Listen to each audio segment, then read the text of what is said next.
अस्सलामुअलैकुम viewers, welcome to exploring पांडा। तो आज का हमारा डिस्कशन का टॉपिक है राइजोपस स्टोलोनिफर। राइजोपस स्टोलोनिफर को ब्रेड मोल्ड भी कहा जाता है। इसका मतलब ये वो मोल्ड होती है जो ज़्यादातर ब्रेड्स के ऊपर लगती है। ठीक है, तो अगर हम ये एक और जो फंजाई पैथोजन है उसकी एनदर टाइप है, फंजाई पैथोजन की एक टाइप है।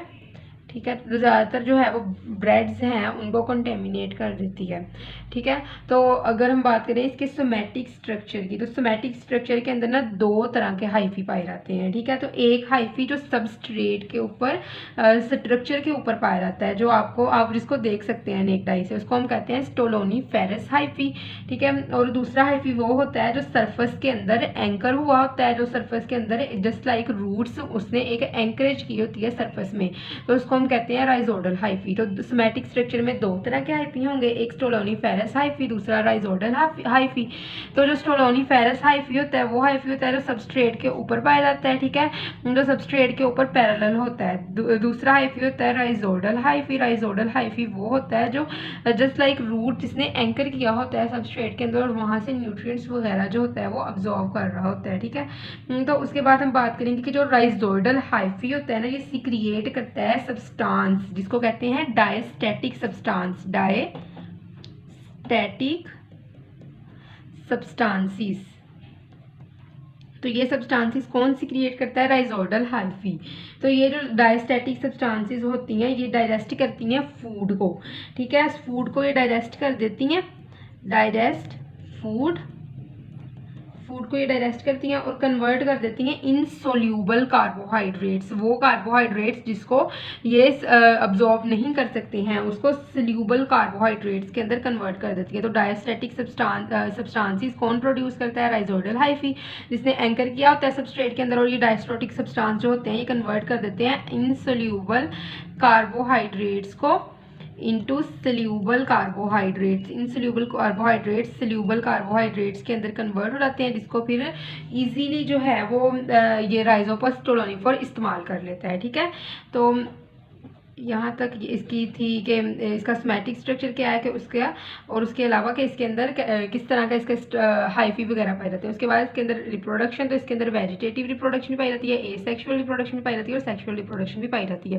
तो जो होती है वेजिटेटिव रिप्रोडक्शन, ये किस तरह होती है? फ्रेगमेंटेशन से होती है। बॉडी जो होती है वो डिफरेंट फ्रेगमेंट्स के अंदर कट डाउन हो जाती है और वो जो फ्रेगमेंट्स होते हैं वो दोबारा नई बॉडी के अंदर चेंज हो जाती हैं। जिस तरह के अब एक हाइफी है ये, ठीक है, तो इसके अंदर वेजिटेटिव रिप्रोडक्शन के केस के अंदर क्या होगा कि जो ये हाइफी है ये बॉडी ने मुख्तलिफ फ्रेगमेंट्स के अंदर कट हो जाना है और ईच फ्रेगमेंट 1 2 3 4 इन चारों फ्रेगमेंट्स ने आगे अपनी नई माइसीलियम बना लेनी है। ठीक है, तो यहाँ तक तो इसकी भी बात होगी कि इसके अंदर सोमैटिक स्ट्रक्चर और हमने रिप्रोडक्शन का बता दिया। अब हम आगे जो इसके अंदर पाई जाती है रिप्रोडक्शन, एसेक्सुअल और सेक्सुअल रिप्रोडक्शन की बात करेंगे। तो यहाँ पे हम बात करेंगे एसेक्सुअल रिप्रोडक्शन इन राइजोपस स्टोलोनिफेरस।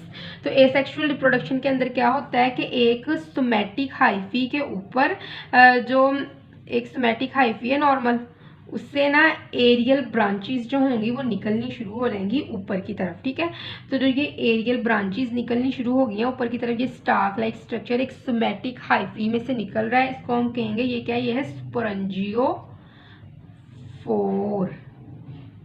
स्परंजियोफोर है। तो टर्मिनल एंड जो होता है ना स्परंजियो स्टाक का, वो स्वेल होना शुरू हो गया है। आप इसमें देख भी सकते हैं कि इसमें टर्मिनल एंड जो है वो स्वेल होना शुरू हो गया है और एक राउंडेड स्ट्रक्चर बन गई है, एक बैलून लाइक स्ट्रक्चर बन गई है। तो फिर क्या हुआ कि तमाम जो यहाँ पे साइटोप्लाज्म और न्यूक्लियस वगैरह है, इसने क्या करना है, इसने इस स्परंजियम जो ये गुब्बारे की तरह की स्ट्रक्चर बनी थी ना, बैलून लाइक स्ट्रक्चर इस स्टाक के ऊपर, तो इसको हम कहेंगे ये क्या है? ये है स्पोरंजियम।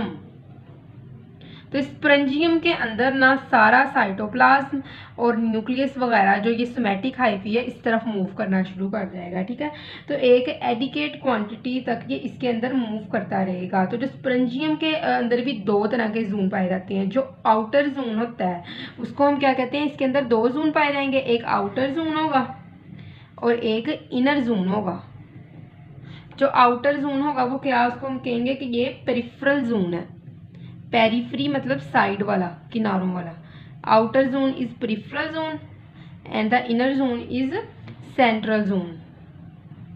सेंट्रल जोन, ठीक है। जो प्रिफरल जोन होती है ना, ये वाली साइड्स वाली, किनारों वाली, इसके पास ज़्यादा न्यूक्लियाई होते हैं, ठीक है ना, ज़्यादा न्यूक्लियस होते हैं इस जोन के अंदर, और ज़्यादा साइटोप्लाज्म होता है as compare to the inner portion. जिस तरह के आप यहाँ पे देख सकते हैं कि यहाँ पे क्या होगा, यहाँ पे पहले साइड्स पे जो होंगी वो ज़्यादा न्यूक्लियस होंगे और ज़्यादा साइटोप्लाज्म होगा as compare to the inner zone, जहाँ पे न्यूक्लियस और साइटोप्लाज्म बहुत कम होंगे। अब यहाँ पे भी जो ये स्ट्रक्चर है ये हार्ड होना शुरू हो जाएगा, जो दरमियान वाला स्ट्रक्चर है जिसको हम सेंट्रल जोन कहते हैं। जब यहाँ से भी साइटोप्लाज्म जो है वो पेरिफेरी के अंदर जाने शुरू हो जाएंगे इस तरह करके, और साइटोप्लाज्म भी जो है वो साइड्स पे आना शुरू हो जाएगा, तो जो दरमियान वाला स्ट्रक्चर है ना ये हार्ड होना शुरू हो जाएगा, मतलब वो बिल्कुल ही खाली होना शुरू हो जाएगा। तो इसको हम कहेंगे कि जो इनर पोर्शन है ये कोलोमेला के अंदर हो गया है चेंज। अब जो कोलोमेला है ना ये एक स्पॉटिव स्ट्रक्चर है, ठीक है। तो ये कोलोमेला क्या है, ये स्पॉटिव स्ट्रक्चर है। तो इसके अंदर क्या होगा कि हर न्यूक्लियस जो होगा साइटोप्लाज्म से इसके बाद क्या होगा कि स्पॉटिव स्ट्रक्चर जो होगा ये सपोर्ट प्रोवाइड करेगा।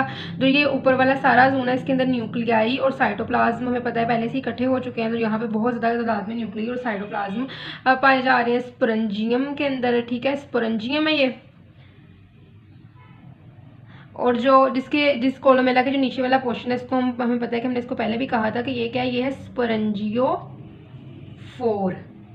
ये स्पोरेंजियोफोर है और ये कोलोमेला है और ये है स्पोरेंजियम। स्पोरेंजियम के अंदर बहुत ज़्यादा तादाद में न्यूक्लियाई और साइटोप्लाज्म पाया जाएगा। इसके बाद क्या होगा, हर न्यूक्लियस जो होगा, ईच न्यूक्लियस, इस तरह हर न्यूक्लियस के इर्द गिर्द साइटोप्लाज्म ने इसको कवर कर देना है हर न्यूक्लियस को, और फ्लैजला उससे बाहर आ जाना है।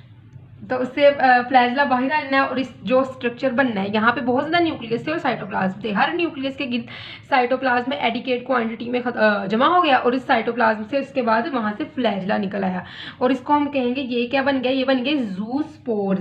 फिर उसके बाद जूस्पोर की यहाँ पे लाइब्रेशन होनी है, यहाँ से जूस्पोर ने बाहर आना है, तो लाइब्रेशन के अंदर क्या होगा कि large amount of the zoospores बन जाएंगे और लोअर पोर्शन जो होगा ना वो कोलोमेला, ये वाला हिस्सा जो होगा ये ड्राई हो जाएगा, ठीक है। और यहाँ पे जो थे वो बहुत ज़्यादा जूस्पोर बन गए थे।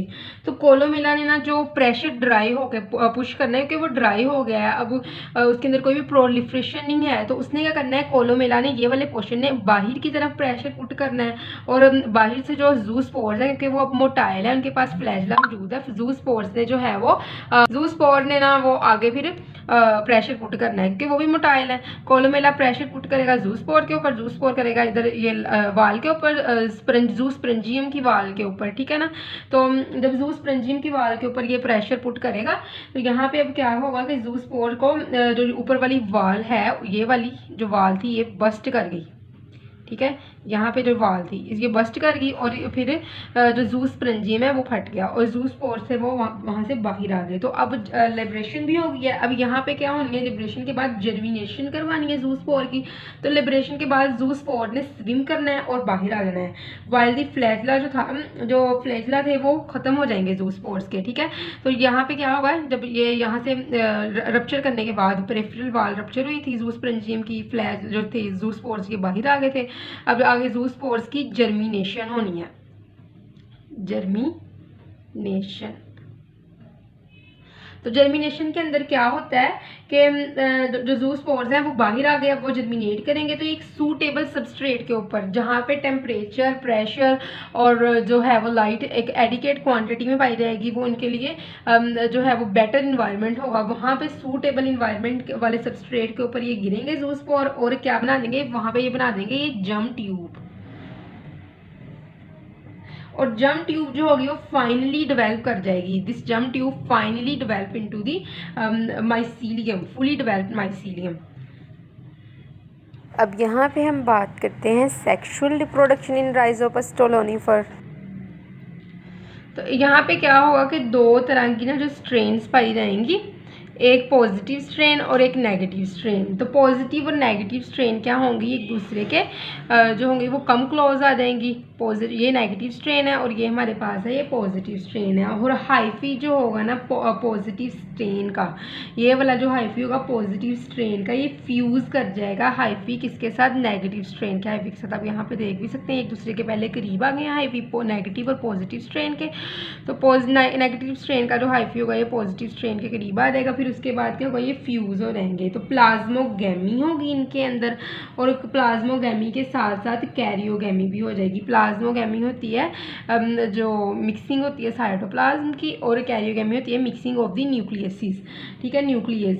तो दोनों के न्यूक्लियस और साइटोप्लाज्म जो थे वो भी मिक्स हो चुके हैं। तो कैरियोगैमी टू फॉर्म डिप्लॉयड ज़ाइगोस्पोर यहाँ पे बन जाएगा। तो ये बनाना, ये पहले हुई यहाँ पे प्लाज्मोगैमी, ठीक है, फिर ये हो रही है कैरियोगैमी। ये इसका न्यूक्लियस है, पॉजिटिव स्ट्रेन का न्यूक्लियस ये वाला, और ये है नेगेटिव स्ट्रेन न्यूक्लियस। तो ये दोनों मिल रहे हैं, ठीक है, इन दोनों जो दोनों 1n और 1n जो है ये दोनों मिली हैं दोनों के न्यूक्लियस। तो यहाँ पे 2n बन गया है, ज़ाइगोस्पोर बन गया है, डिप्लॉयड ज़ाइगोस्पोर, डिप्लॉयड ज़ाइगोस्पोर बन गया है। और diploid zygospore is spore of the seed.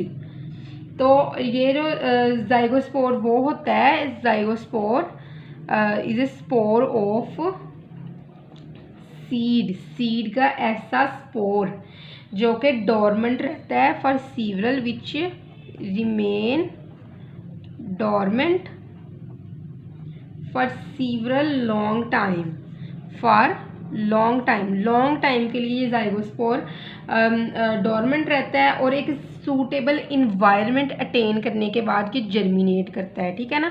Germinate कब करता है, एक सूटेबल इन्वायरमेंट अटेन करने के बाद ज़ाइगोस्पोर जर्मिनेट करता है, अदरवाइज ये डोरमेंट स्टेज में ही रहता है लॉन्ग टाइम के लिए, ठीक है।